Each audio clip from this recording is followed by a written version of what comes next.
Hey everyone, this season, don't just watch the games, win them with Pez'sPicks.com. Don't take my word for it. Listen to the man himself. Thank you, Jeff. This is Pez. After years of giving away our picks on Instagram and beating the house, we've launched Pez's Premium Picks, an exclusive data-based picks based on our algorithm that's hit winners for the last 2 years. Didn't that algorithm get you over 70% picks right in the NFL last year? That's right, Jeff. Thank you. No gimmicks, just the pick we believe in. We're using the promo code Lock It Up this week on Pez'sPicks.com. After that, we're asking for a small donation to keep beating the house. That's right. Use the promo code Lock It Up, all one word, for a free week of access at Pez'sPicks.com. That's Pez'sPicks.com. Check it out today. This episode is brought to you by Indeed. When your computer breaks, you don't wait for it to magically start working again. You fix the problem. So why wait to hire the people your company desperately needs? Use Indeed's sponsored jobs to hire top talent fast. And even better, you only pay for results. There's no need to wait. Speed up your hiring with a $75 sponsored job credit at Indeed.com/podcast. Terms and conditions apply. Big news. Sephora is now on Uber Eats. So if you find yourself facing a beauty emergency, like needing a last-minute gift, or you're just out of your favorite mascara, again, don't panic. We got you. Order now and get $10 off on Sephora orders of $50 or more on the Uber Eats app. Order now. Offer ends October 30th. One order per customer. Additional terms apply. See app for availability. Delivery fees may apply. Wish you could become a morning person? You know the type, up before the sun, early morning runs, first one to the office with donuts and a smile. How do they do it? Easy. With the new Galaxy Watch 8, sleep tracking and personalized insights from Samsung Health help you improve so you can wake up to a whole new you. One who, dare I say it, skips the snooze? It's possible. Train your sleep with Galaxy Watch 8. Learn more at Samsung.com. Requires compatible Samsung Galaxy phone, Samsung Health app, and Samsung account. Welcome back, everyone. Once again, it is the Skating Penguin Network. We are back with another recap show. The Penguins just completed their home opener, their second game of the year.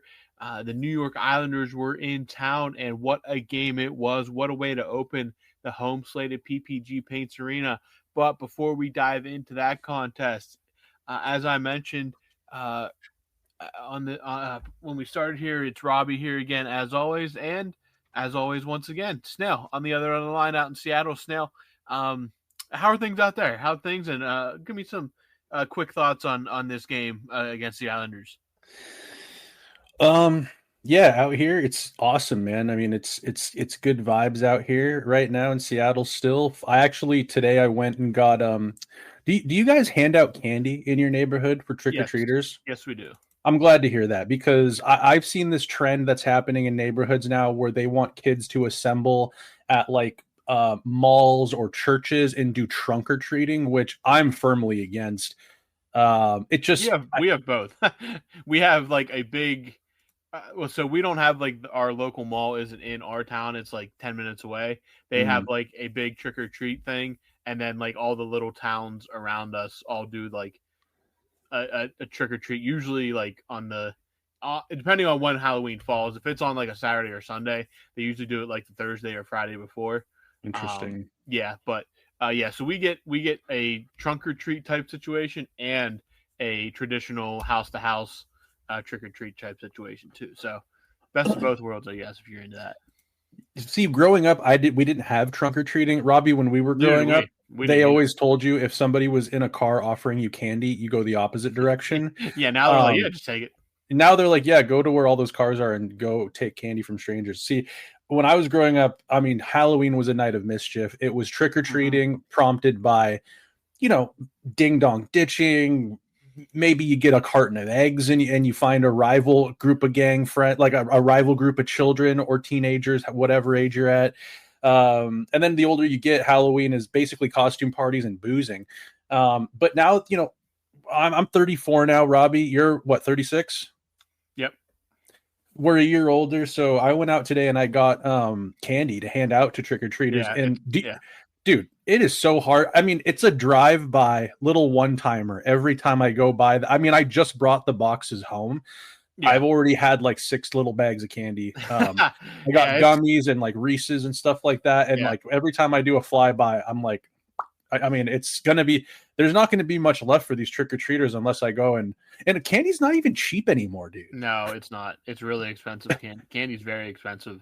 Candy, I got a couple of fall candles and I got some candy for the kids and whatever. And I ended up dropping, it's like over $100. I'm like, candles are 25 a pop now. A box of candy is like $15. I'm like, geez. Yeah. So, but hey, tis the season. So, I'm glad to hear that you hand out candy to kids and you're not one of those guys that, just turns the lights off and basically hides out in your living room. And you just, give the check over your shoulder every time you hear kids on your front porch and go, not today. Do like the old Clint Eastwood, get off my lawn. Yeah. Or like him, Yeah. You're just upset all the time at people being in his neighborhood. So anyways, I did out here today. And, we got this big Mariner game looming out here. Tomorrow. Yep. Not the biggest baseball guy. I'll say it all the time. When I was a kid, oddly enough, in 2001, I was obsessed with baseball. One of the years that for a lot of years, the Mariners were a hot ticket in town for a number of years. But and I'm nervous now because, man, it's in our own barn down here. I'll call it Safeco Field till the day I die, but apparently it's called Park now. Yeah. So yeah, that's looming. So it's kind of exciting, man. Fall, like we said last time we were on, great time of year. How are things out? You got Halloween at lights up or anything like that? We do more. The lights are for Christmas more or less, but we have pumpkins, corn stalks. You carve them? We will carve. We do it closer to Halloween, so they last until so they don't rot. So they don't rot out because they're fine until you get air to them, and then they're pretty much they got maybe a week left. So here in we still have 2 weeks until 3 weeks, until trick or treat. So we're probably gonna wait another 2 weeks. Or a little bit after even to carve them. So I have some time to pick what I'm going to carve this year. But yeah, we do carve pumpkins. Pumpkins are a big decoration here. Any kind of like pumpkin family, you have your weird shaped pumpkins and stuff like that as well. Colored pumpkins, various gourds, leaves, I guess. The colored leaves, all the fall decorations. A lot of pumpkins, though. A lot of pumpkin decorations. That's awesome to hear. I'm glad that we're both in the spirit of Halloween. It's my favorite. It's my favorite holiday. I think it goes Halloween. Christmas is right there. Then maybe Thanksgiving is. It's Thanksgiving. I'm always happy once it comes around, but I don't know if I look forward to it like Halloween or Christmas. But anyways, man, we could get to the game. Honestly, coming into this game, we were riding high off that last game. It was, how couldn't you? The kids are showing up, playing good, and you got the veterans that seem loose and happy out there. But it's against the Islanders. And Robbie, I have to say that right now in this day and age in the current NHL, and this has nothing to do with their rivalry, maybe a little bit, but mostly I would say just they're a tough watch for me, man. They're not like an exciting team. They're not. They haven't been for a couple years now. They are.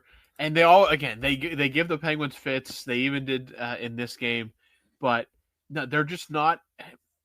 And they have exciting players. Like they have guys like Barzal, and they have Matthew Schaefer now. They got rid of Noah Dobson, so that I guess takes away some of it. I don't think the Islanders are going to be a very good hockey team this year, but no, they are not like exciting like at all. They are. They can be frustrating to play against, but the Penguins have had their troubles with them. But tonight they pulled through. They were able to hunker down. It didn't go their way the entire night. It wasn't perfect, but the Penguins still go in and get the job done in this one. They trail for the first time this season and come back. It was Sorokin and goal tonight. Sorokin has been a goalie that, along with the Islanders, has just given them fits, even in games where the Penguins are maybe the better team. But they get 4 past him tonight. And I think that just like you've struggled so much against the division the last few years that The Rangers, I don't believe, are as good as people think they're going to be. I think on paper they're probably better than the Penguins. And the Islanders are not as good as, or not that good, but they're a team that gives the Penguins fits. Yeah. And the Penguins went out and got 4 points in these first 2 games, and they did it against teams in their division, and they beat 2 of the best goalies in the NHL in the process. I was going to ask you about that Sorokin. Is he still considered like one of those great goalies? I think he's still like the Penguins would take him in a heartbeat. I don't know exactly. Again, his numbers, like the stuff that you see in the box score, might be a little skewed because the team in front of him is not very good. Right. But I think if you really bury down into the stats, he's probably still a top 10 or 15 goalie in the league. Elite goalie. Okay. Yeah, I'd absolutely say that. He's still young, but yeah, they go out, they beat 2 good goaltenders. They win 2 games in the division, which is always seems like a tall task. And I know, yeah, we have 80 of these left, but they're 2-0. I mean, and they're fun. And I think a part of it is like there's parts of these last few years that were absolutely miserable to watch. Like even though you're watching, it felt like it was it's like you were being punished sometimes when you were sitting down to watch them. Like that was your detention or something. They're just like, instead of sitting in the classroom for 3 hours after school, you have to go home and watch the Penguins. Yeah, totally. Sometimes I'd get off work and I'd come home and watch the Penguins, and I'd just go, you know what? I think I'm cracking into the beers a little bit early tonight. Yeah, and at least like for you, like if the Penguins had a stinker, like you could like unwind a little bit. For us, it's just like, got to record this episode, get it scheduled, and then we got to go to bed. Like there's no. Oh yeah, I always had a palate cleanser because I could always watch a fun. I'd watch like the Avalanche or something, or I'd watch like the Oilers. Yeah, at 7 o'clock. Yeah, for us it's 10:30, and they're dropping off, and you're mad and you're frustrated. You got work in the morning. It's like shit. They just look like they're having a good time. They're playing exciting hockey. Carlson looks really good. Malkin looks like a completely different player. Again, it's going to be easier at the beginning of the season for a guy that's 40 than it is come March. But out there, he's tearing it up. I think he has a point on like every Penguins goal that's not required an empty netter or something like that. But yeah, I mean, they're just they look like they're having fun. It looks enjoyable. And a good crowd tonight. You're going to have a good crowd for the home opener. And 66 was in the building tonight. Yeah, that was kind of shocking to see. Yeah, 66 was in the building. He spoke to the team after the game. Crosby gets his first 2 points of the year, including a goal. And I just think overall, it's been enjoyable to watch. And yeah, there's going to be nights where it's going to be rough. But I think there's been. Obviously, I mean, you're 2-0, more bad than good through 2 games. Yeah. So, a dub is a dub. And how many times did we say that the last couple of years? Like, we'll take the win. It wasn't pretty, but, it's very noticeable that these veterans are kind of loose and having fun out there. It seems that Dan Muse has given Carlson the green light to just roam, which. Dude, I don't want to do 82 games this year of bringing up Sullivan. It seemed different under Sullivan, and it was different under Sullivan. Like it was. You can already tell things are different under Muse, and that's a good thing because things were not sustainable with under Sullivan and with that current construct of the team. I've been watching the bench quite a bit. When they pan to the bench, it's something that I'm looking at because, man, sometimes it seemed that the team was tight when Sullivan was there. And Dan Muse, he is always talking to his players. And sometimes it looks like he's giving them a little bit of like he's barking at them. Sometimes it looks like he's encouraging them, though. Sometimes he's in a dude's ear and he's patting him on the shoulder, probably either giving him a little bit of, hey, I want you to do this, or hey, great job on that. Yeah. I love a coach. And, I'm not a professional athlete of any kind. But when I have played sports and like in this current even in like a thing like rec hockey or whatever, when you got a coach or a leader who's communicating with you constantly, when you come off and says, hey, that was awesome, or hey, try this next time, hey, I kind of want you here, as an athlete or as a player, that I just think it helps keep you almost looser and a little bit more.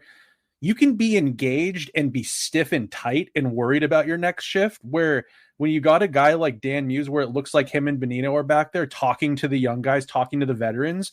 Yeah. It keeps you maybe, I don't want to say looser, but I prefer that. Mike Sullivan was stoic and silent behind the bench the last couple of years. Yeah. He wouldn't say a thing unless he was barking at a ref or like yelling to himself, throwing his gum on the ground. I like this. I think that's a great sign for the Penguins right now, for the team. And like this game, like you said, this is their with Muse and with these young guys, this is their first time trailing in a game. And that little bit of adversity is super important to see how they responded. And they just kept chipping away. And those are kind of my initial thoughts on the first part of the game. That was my initial thoughts on this game, first and foremost, were just the looseness, Dan Muse's coaching tactics kind of back there.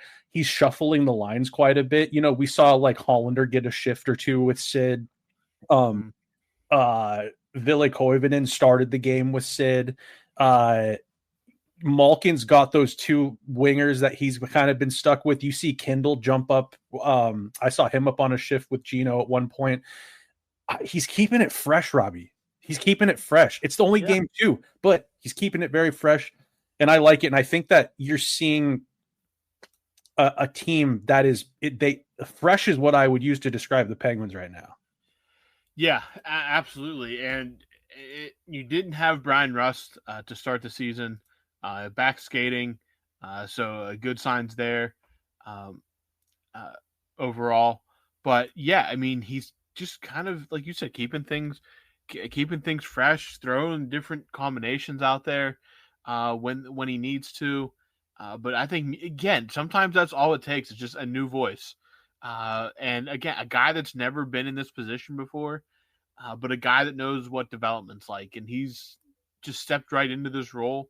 And it seems like they've certainly assembled a good staff around him too, which is so important for a guy like Muse getting his first NHL head coaching job. Benino, I mean, the guys that were there with Benino as players have to absolutely love having Nick Benino back. I think that is so big for guys. I guess it's really just Letang, Crosby, and Malkins. Really, Russ would be in there as well. But like having him back in the fold, I believe it's Todd Nelson's there. We thought Todd Nelson was potentially going to be the head coach, potentially of the Penguins. He goes, he leaves Hershey to 2 back-to-back Calder Cups, and then jumps to the Penguins bench. Another guy that's been in the league before, and then I believe it's Mike Souders or somebody like that, or whatever. I don't remember exactly how you pronounce his last name, but another guy that's been around hockey his entire life. And it seems like that crew has melded very well together for the most part so far. And again, sometimes it's just a different voice in the room.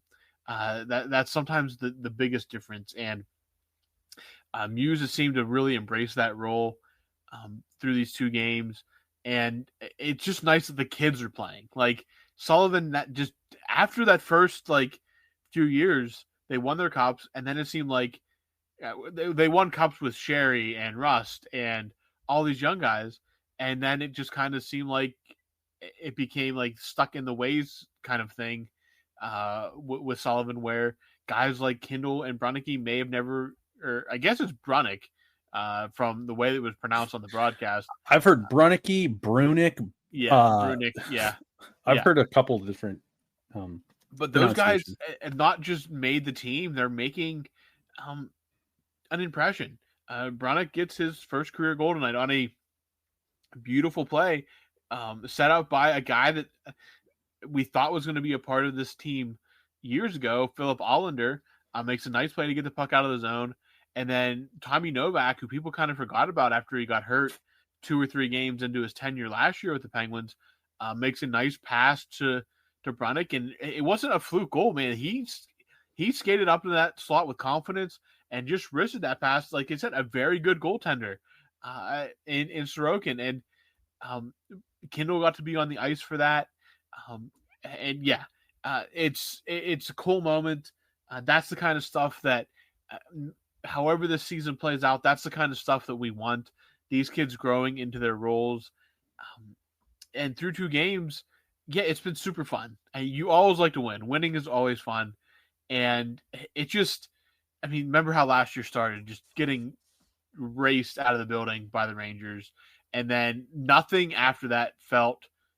Even when they had a couple stretches of good play, it just never felt good or consistent. This just feels so much better to watch, and we're enjoying it, and the players have to be enjoying it as well, because, I mean, you love to win. Malkin looks like 10 years younger. Crosby's the goal Crosby scored tonight was, I mean, I think it was Ryan Pollock that was like sitting on his back, and Pollock was trying to move him, and Crosby was just not going to be moved from in front of the net. And that's another thing. The power play looks good. The penalty kill looks pretty good so far. Jari, I mean, just say it. The first 58 minutes were not great. He made a couple big saves at the end of the game. Give him credit for that. In Jari fashion, right? It was, yeah, I guess it's just like the full Tristan Jari experience. It was. Because at one point I'm just like, man, is it just let Blomqvist and Shilov just take reps? Why are we doing this again? It's just so frustrating. I know, and I feel sorry for the guy. I do, I feel bad saying that, because he's only ever been gracious. He could have made a big to-do about being waived last year, and he just took it all with grace. He played in the AHL, came back. He never said a bad word. I feel like it's not like you can just straight up hate him because he's a bad person. If he was a guy that was just there's a guy on the other side of the ice, Tony DeAngelo. I mean, that's a guy that has handled things, in poorly. Certain ways. Yeah, poorly. If he had that kind of personality, it would be no problem being like, I just loathe this dude. Right. He's just he doesn't make excuses. He just goes out there and works, and sometimes it comes together, which I think is maybe the most frustrating part. The signs of a good goalie are there. It's just there's no consistency. But yeah, I mean, it's just really hard to be like, man, I hate this guy. I just wish he was off my team. It just sometimes just is this really worth this again? And then he goes out and plays really well in the final 2 minutes when the Islanders are throwing everything at him, and he makes a couple of big saves late. But yeah, I mean, the Penguins get a late lead again. A late lead really this time. They have about 5 minutes left, and a bad penalty call. That was soft. I'm sorry. Which one? On Kindle at the end. Oh, yeah. That was when it happened live. I'm like, he tripped over something. He just was off balance. Dude, if that's not Ben Kindle, I don't think that's called. Really? Yeah. Dude, that was. He was thrown off balance by another player, and Kindle's stick. Okay, it hit his hands. Dude, that's not a penalty you call in that situation. I'm sorry. No, it's not like he was reaching, trying to catch up to him and hook him. No, it was him. I don't know. He fell and lost. He's trying to lift his stick, and it kind of got thrown off balance, and it kind of looked a little awkward. But man, that is a classic NHL penalty call for the second game of the season. After only 3 penalties in the first game, usually the first 2 weeks of the season they call every stupid little thing. Yeah, everything. That penalty, if it's Thanksgiving, that's probably not called. Yeah, and I would say if it's even a weekend night, I think a ref is going, let's get out of here. Yeah, probably. Yeah, but no, I mean, I thought it just soft. And it's one of those put yourself in the other shoes. I'm like, okay, I would have taken the power play, but that was a soft call. If that would have been the other way, that was soft. That's not getting called in a couple weeks, but no, I mean, they kill that penalty off. The Islanders keep pushing, but no, they shut it down again. They've shut down 2 games in a row now, where the last few years, they probably would have let one sneak in. I think I think it like last year, the year before, the Islanders find a way to win that in regulation. Oh yeah, absolutely. They probably score with about 2 minutes left, and then the air is completely sucked out of the building. The Penguins are dejected, and they squeeze one through with about 30 seconds left. Someone walks Carlson, a stick goes. Carlson tries to sift one through it. It hits a player, bounces off. It's a breakaway the other direction, and it goes. They chicken wing Jari, and it goes under his blocker or something, and it's game over with like 30 seconds left. Yeah, and you just feel absolutely miserable for watching the entire game. Yes, we've seen that movie 100 times. I mean, we saw that movie, so many times over the last couple of years, but it's a different feeling team. I wanted to get a couple of comments in on Jari because go ahead. Yeah, you know what he does? Yeah. He makes me question. Like he makes me question. I'm like that first goal, the one off Drouin's stick that fluttered in. Yeah. I go, you got to have that. Like, how do you not have that? And then I go, well, that was a weird shot. But then I go, is it a weird shot? Like, it was kind of a change up. But then I think, like, if Shelov's is in net, or like if, like, I don't know, Fleury was in net, or like just name a different goaltender, I just feel like that puck doesn't go in. Jari might be he has me convinced and tricked that he sees just chaos all the time when he plays, or the other thing is he's just the unluckiest goaltender, and he has a case for all these goals he lets in. Oh, it was just a great shot. Oh, it was just a weird shot. Oh, it hit somebody in front and went in. I mean, there are games where he gets lit up for 4, 5, 6 goals, and every one I remember being like, he stinks. Wait, no, does he stink? I think maybe he doesn't stink. Maybe those were all special cases. And I go, no. It's like you're gaslighting yourself into thinking he's not exactly. It's like an abusive relationship where I've just convinced myself at times during the game. I go back and forth saying he stinks. No, that was just a special case. No, that was just a great shot. And then I watch this game, same kind of deal. I'm like, that was a good shot. And then I watch the replay and I'm like, no, you should. No. He needs to have that. And then I feel bad for him, and then I get pissed at him, and then I just go, no, this is the Jari experience in Pittsburgh. Yeah, and the thing about that goal that you were mentioning, the one that went by his blocker, is I think later in that same period he made a save on literally the exact same shot. Like he got his blocker on it, and it's just so funny to think back. Like, yeah, you always like, oh, that one fluttered. That wasn't a very strong shot. It was a knuckle puck. It was a knuckle puck. Yeah. Last time I checked, goalies stop knuckle pucks. I don't think this is the Mighty Ducks movie where they just. If it happened like a few times, like goalies let in weird goals all the like. It does happen to great goalies. Sometimes goalies get plain beat. Yes, but sometimes but those great goalies, they step up and make the saves eventually. It doesn't keep repeatedly happening, and you're not sitting there like. Rangers fans are sitting there like, wait, did Shesterkin get beat? That was a good shot. That was just a good shot. That was a redirect. That deflected off something.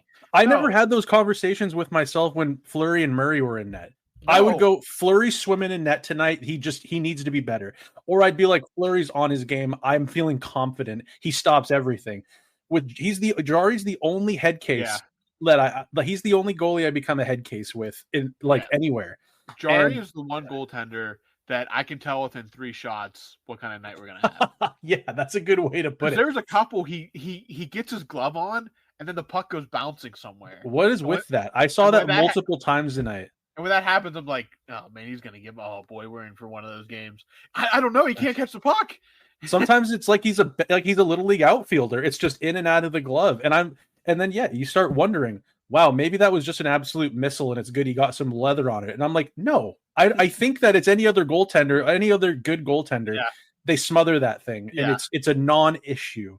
Yeah. And when you watch Shelov's in game 1, so poised, like compared to like a weird Tristan Jari night. So I needed to get that off my chest because watching that tonight, I found myself going back and forth again, going, "Oh no, I'm not doing this year." He needs to just be either outright bad or outright good.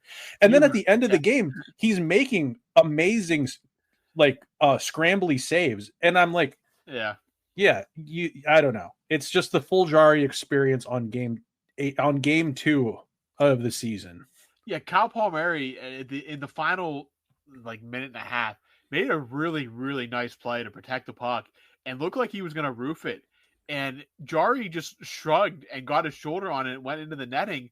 I'm like, why can't you just like that's a very Yes, like I know exactly.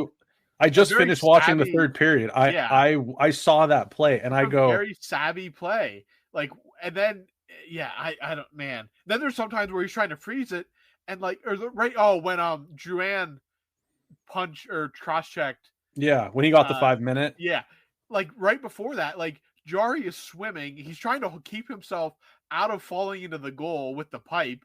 Like I'm like, yeah. Like this is insane. Like he's got the puck wedged in his like upper body, and he's trying not to fall in and have a goal called because he's got it under him.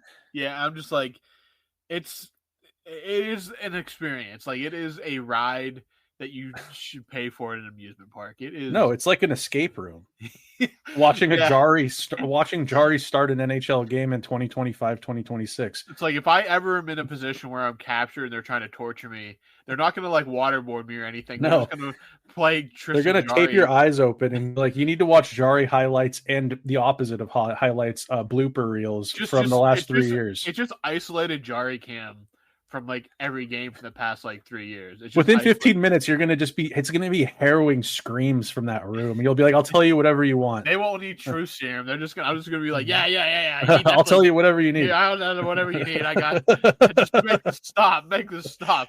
Yeah. Well, it was against the Islanders. I swear it was in the playoffs. And this is like, I'll never gave it away. Yeah. No. The one I was gonna say was the best goal that Jari gives up. To summarize, I would say his last few years of his career, I want to say it was in the playoffs, and he is going to make the save, and he ends up, what do they call that? Snow angel on the ground where they go on their back to freeze it. Yeah. I don't know how it happened, but the puck, he goes to lay on his back to freeze it. The puck ends up on his pad, and someone on the Islanders teased the puck off his pad like it's on a tee on a golf tee, and they score. And I just remember watching that going, what the hell did I just watch? And then it became a common thing where the goals he lets in, sometimes you just start scratching your head going, I don't know how he even got into the position where that was such an easy, like he's on his back, Robbie, and he's doing the snowman or the snow angel to freeze the puck. The puck somehow, I don't know where it even was to begin with. It lands on top of his pad. And I think it was like Anders Lee or someone just does a full on off the tee boink into the net. And I don't know. I think about that goal. I'm haunted by it. Really. It's very on par with Halloween. I'm haunted by that goal. And it just seems that Jari is, if there's a will, there's a way for him to let in some weird shit. But all this slander, all this talk, I mean, it's therapeutic to be able to talk about this, but he ends up closing it out late in the game. They get the dub. Yeah. They win by a goal. And like I said earlier, Rob, I mean, a year ago, the Islanders win this game in regulation somehow with like 15 seconds on the clock. It's just some really ridiculous. Yeah, I can actually picture it happening in my head. Like, they would have lost that game in regulation in a completely frustrating way. We would have gotten on here, railed about it, and then 2 nights from now, sat down and done it all over again. And we would have been like, what are we doing? It's the definition of insanity, is just doing the same thing over and over again and not with the same results. And it's just, again, game 2 of 82, but it's nice to be back to that point where like they're playing with some excitement. Like the young guys are there. Crosby and Malkin are putting up points. Carlson looks good. Letang's look good. One guy that I think has looked really good that nobody's talked about, the guy who looks like it should be Marcus Pettersson, but it is not Marcus Pettersson. Parker Wotherspoon. Wotherspoon has looked really good through 2 games. Very solid. A guy that can eat minutes. Again, not going to be flashy, but just goes out there, does his job, goes for the change, doesn't make mistakes. It's been very solid for 2 games. Noel Chari was laying all over the ice tonight at points for some reason. Very bizarre hockey player as well. Yeah, Chari's a weird. He also just kind of looks strange. Very odd hockey player. This episode is brought to you by Nature's Bounty. Nature's Bounty believes your body is brilliant, naturally designed to thrive, inside and out. For those always looking for new ways to support your health from head to heels, Nature's Bounty has a range of over 400 vitamins and supplements born from 50 years of trust and care. Nature's Bounty. It's in your nature. Visit naturesbounty.com to learn more. No one should have to choose between their own safety and their pets. But nearly half of domestic abuse survivors delay leaving because they can't bring their pets with them. Purina is helping to create more pet-friendly domestic violence shelters through the Purple Leash Project, so survivors and their pets can escape and heal together. Visit Purina.com/purple to learn more. This episode is brought to you by Nespresso and Samra Origins by The Weekend Coffee Collection. Introducing Samra Origins. My collaboration with Nespresso is a connection to my roots, to my mother, Samra. Coffee that hits the right notes. It transports you. Crafted with unique notes and bold, soaring flavors. Experience a taste that moves you. Nespresso and Samra Origins. Discover more at Nespresso.com. The family that vacations together stays together. At least that was the plan. Except now the Dastardly desk clerk is saying he can't confirm your connecting rooms. Wait, what? That's right, ma'am. You have rooms 201 and 709. No, we cannot be 5 floors away from our kids. The doors have double locks. They'll be fine. When you want connecting rooms confirmed before you arrive, it matters where you stay. Welcome to Hilton. I see your connecting rooms are already confirmed. Hilton, for the stay. Who else was there tonight that was, I thought... Dude, that Caleb Jones is steady Eddie, too. I mean, finally, just some quiet defenseman. Yeah, just very kind of goes about his job. He plays the role that he's supposed to play, and that's really all you need.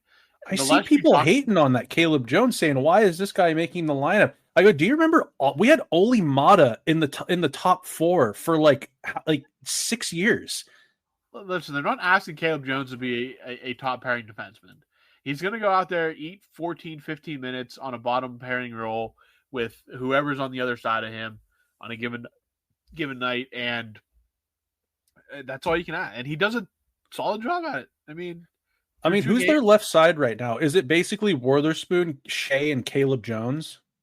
I believe so, which, probably not ideal in the long run. I'd like to see Matt Dumba get a look here at some point. No, he's a righty. He is a righty. And so is Clifton. Yeah. They have a lot of right-handed defensemen and only 3 left-handed defensemen, but Ryan Shea just is kind of there as well. He's been doing what Ryan Shea's been doing for the past, was it now 3 seasons years in Pittsburgh? Yeah. Pretty incredible there that he's been around that. Waiver wire pickup, obviously.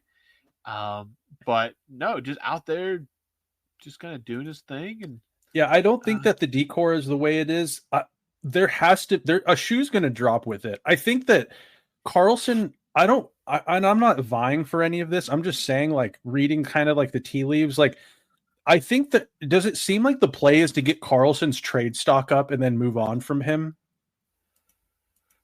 I guess it's from a defensive standpoint, yes, because offensively, he's still a weapon. Like, there's no doubt about that.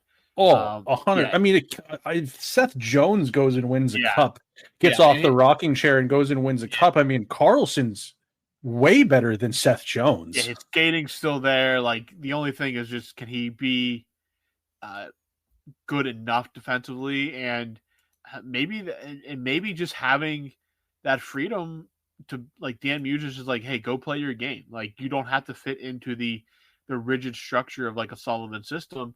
So maybe just being able to kind of go out there, play his game, and maybe that helps his defensive game as well. In the inverse, kind of, if he can play the offensive game. Point. Yeah, because he's not like so much of what he does. So much of his offense is his defense, and being able to control the puck and move it up ice. Being able to do that more freely, I definitely think could be a positive for Karlsson on the defensive end. And maybe in the end, again, everything's going to determine how the season goes depending on what guys get moved and not. So yeah, Carlson, I still don't think a trade is imminent unless somebody like a defenseman like shatter a leg or something like that for like one of your top tier contenders.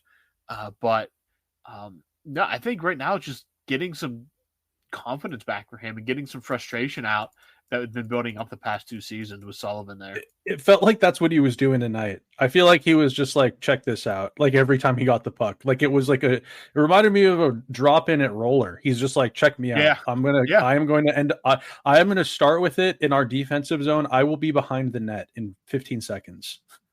Yeah. I will be behind the opposing net in 15 seconds, dishing it to someone in the crease. Like, I just remember when last year, I really got to stop doing this. It's game 2, and I'm already like, well, with Sullivan, we did this. It's obvious things are different, but it seemed that those right shot D-men, they only were allowed to do so much. They could kind of control the middle of the ice up top, and they were always kind of having to. How many times did we watch Carlson and Letang try to squeeze down the right wing, down the right side there, and just basically get the puck in deep, and then they get caught pinching?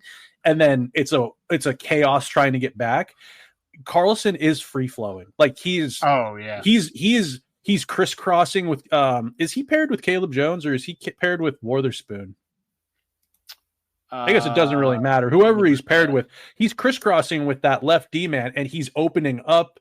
He's going 10-2. He's going down the left wing. He's ends up at a good one-timer position. He carries the puck. I mean, it seems like he's just kind of like, check this out, someone get open, and he's playing shinny out there, which we've seen him win Norris trophies in different uniforms. Robbie, like that's when he's the most potent. Yeah, I completely agree with that. It doesn't seem to really matter who he's playing with. These first 2 games, he's just been a very good hockey player and much different than what I guess what we had come to see the past few seasons. But what do you think of Letang so far? I thought he'd been fine. I mean, it's already noticeably better than there was times last year where it looked like he was fully cooked. Like Carlson defensively, okay, could have been better. Obviously, offensively was still a very good hockey player. There's no doubt about that. There were straight up times last year with Letang that looked like cooked. Like it was over. The wheels fell off. Gone, because he's obviously lost a little bit of that speed that has given him the ability to play risky hockey because he could skate back and close something down very quickly. Whereas now that half step's gone, but I mean, last year it looked like fully like legs are gone, cooked. You got to try to move him this offseason or maybe he'll retire or something like that. Right. But no, Island. Yeah.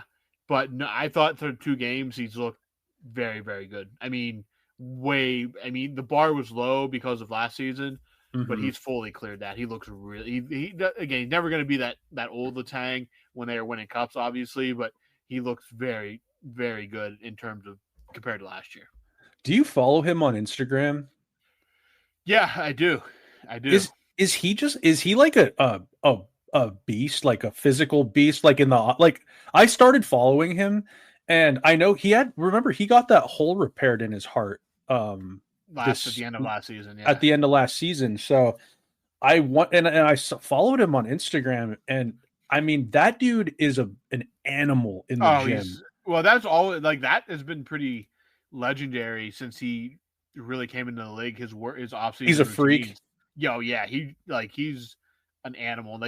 I know one offseason they did like a one of the Penguins media people went up there and did like a profile like they'd show during intermission or something like that of what he does and he'd just be moving these weight sleds like they were like nothing. He'd run hills and stuff like that and it was just kind of free, even more so than when you'd see Crosby and stuff. It was a freakish what he was doing. It was kind of crazy. So I didn't really know that he had the history of being like a gym freak, like a fitness freak. And then when I remember him getting that surgery and then seeing how hard he was going in the gym, and it felt like he was kind of making a statement, being like, I'm coming back better. I'm showing people I'm putting in work. I mean, I'm impressed with him. I think he looks like he's in really great shape. I mean, shape has never been an issue with him. No, I mean, he's built like a Greek god, like type Yeah. of like dude. He's a freak. But he looks like he came back this year with a chip on his shoulder. He didn't want to be counted out. You know, the heart stuff with Letang, the blood clots, the stroke, all that stuff is enough reason. I mean, last year we talked about it, Robbie, when he went through that. I think that we had a conversation on here at one point, like, at what point is it just not worth it to risk? Oh yeah. Yeah, I definitely remember having that conversation. At one point is just like, man, you've won everything. Like, you've done literally everything. You have 2 young kids. You have a wife. Like, at what point is it worth it anymore? And I don't think Letang is the kind of guy where it's going to take either everything just gives out or some kind of like major injury. Yeah, like, or some kind of unfortunate health scare, like he would have another stroke or something like that. Like, he's just that competitive, even if he doesn't kind of give off that demeanor. I just think the dude loves to play, and I think he loves playing with Malkin and Crosby, and he's going to do everything to do it with them as long as possible. And I don't think the hole in the heart was, it didn't sound like it was a serious, again, when you hear something with the heart, like, obviously that kind of jumps out at you, but getting that repaired when he did, it definitely seemed like it allowed him to get his routine this offseason and get healthy and get back to what he's been doing. He's loved to do since I'm sure he was like 4. Oh yeah. And I don't know. I'm impressed with them so far. And the other thing that I wanted to bring up, since we're just on the D, is like, I mean, it's only game 2. I mean, we're going to be saying it. It's only game 3, game 4, game 5. How do you send Brunicky back to the WHL? I don't think he's going back. He can't. He's too good. He's too good. Like, he looks like, dude, he looks like Carlson. Like, yeah, he looks like a young Carlson. I really think it would almost be like setting him back at this point. Like, I think so. He could have made the team out of camp last year for 9 games. Yeah, for 9 games. Yeah, like that was a very real conversation. It just, with health and everything, everybody was just too healthy. It was just too much. Everybody was healthy. Now it's just like, I don't think you can. If you're serious, like, if you want to take a real stab at, like, be serious about, like, Crosby wants to still win in Pittsburgh. He's one of your 6 best defensemen. That is the bottom line. There's going to be bumps. I mean, who do you put in for him right now? Exactly. Like, there's no way you can convince me. Again, I'm excited that Matt Dumba is going to get a shot at some point, but there's no way you can look at this roster and convince me that either Connor Clifton, Matt Dumba, or those are the other 2, are better than Harrison Brunicky, or that Owen Pickering is better than Harrison Brunicky. I do not believe. If I'm Owen Pickering, I'm concerned. Yeah, I mean, you'd have to be. I mean, obviously, but if you're very serious about, like, being as competitive as possible, there's no way you can't justify sending him back down. No, I don't. And even like, yeah, he had the goal tonight, and you know, it's only, you know, he's only taken so many shifts as an NHLer, but there's just little signs, the way the confidence he has, the way his size, the way he moves out there, the way he handles the puck. I just don't see how, even with Letang and Carlson, like, they're all puck mover, right shots. They could all run a power play. If this is a development year, you know, like for these young guys, I think he belongs in the NHL. Like, he doesn't look out of place at all.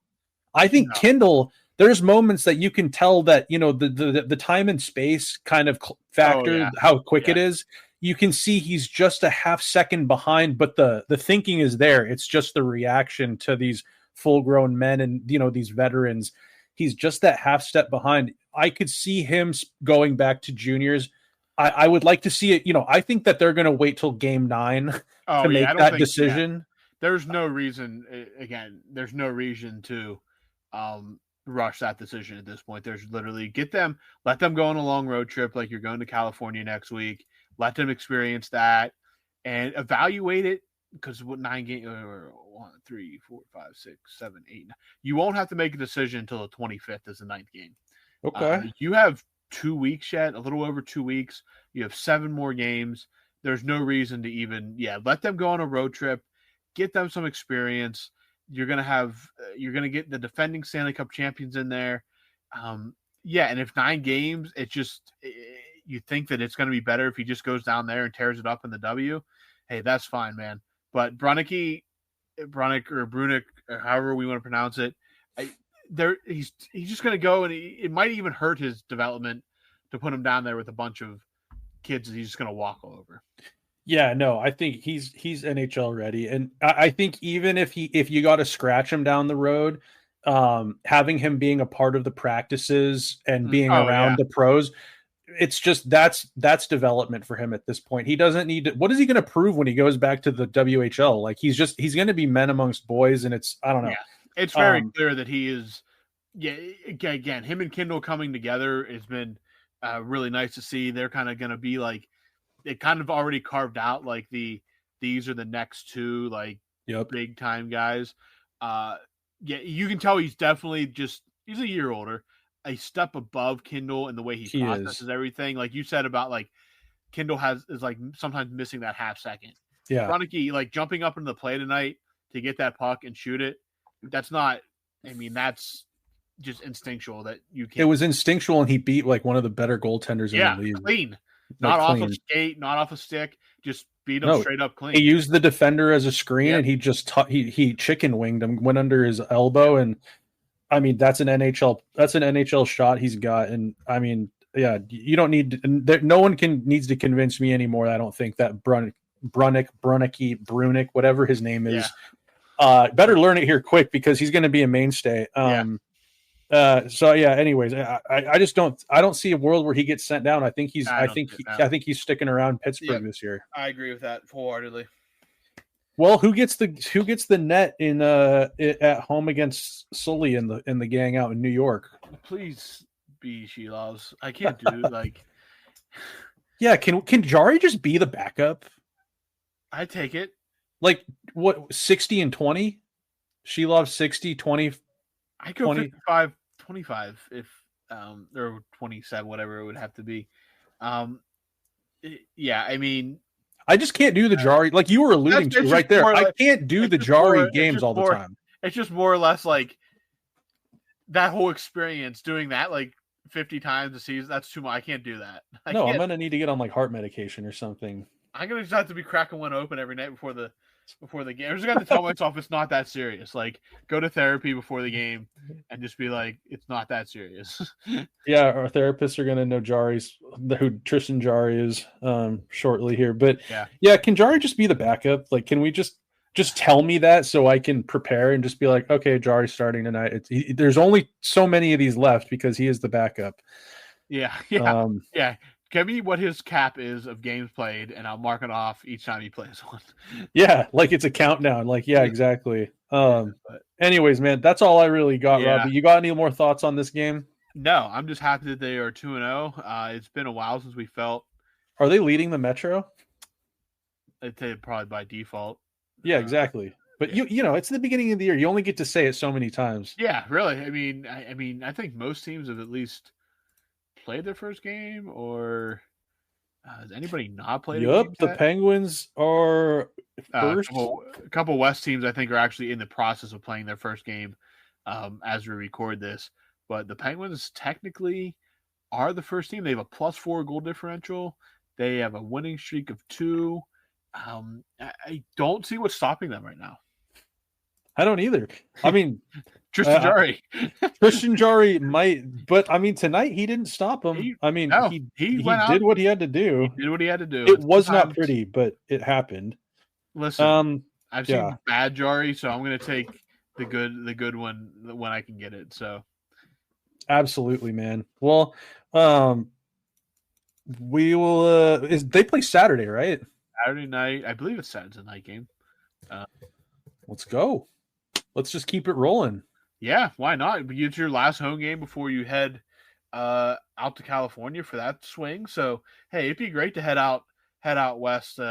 Undefeated? Undefeated 3-0. Yeah, with 3 wins against divisional opponents and that whole thing. So I'm all about that, man. Let's keep it rolling. Let's keep it rolling. All right, everyone. Well, the Penguins win this one 4-3, another tight contest. Our big boy, Justin Brazeau, with another game winner, his second game winner in 2 games. It's another forehand backhand shelf. Yeah, beautiful goal. Same shot. It literally was the same shot, except this one was like a breakaway. Yeah. Another great shot. Penguins get the win. They're 2-0 to start the season. That's always great. They are in action Saturday night, 7 o'clock. The Rangers come to town. Mike Sullivan returns to Pittsburgh. I'm sure there will be a video tribute forthcoming, but we'll be back to recap that one. But Snail has nothing left. So for Snail, I'm Robbie. We'll talk to you guys this weekend.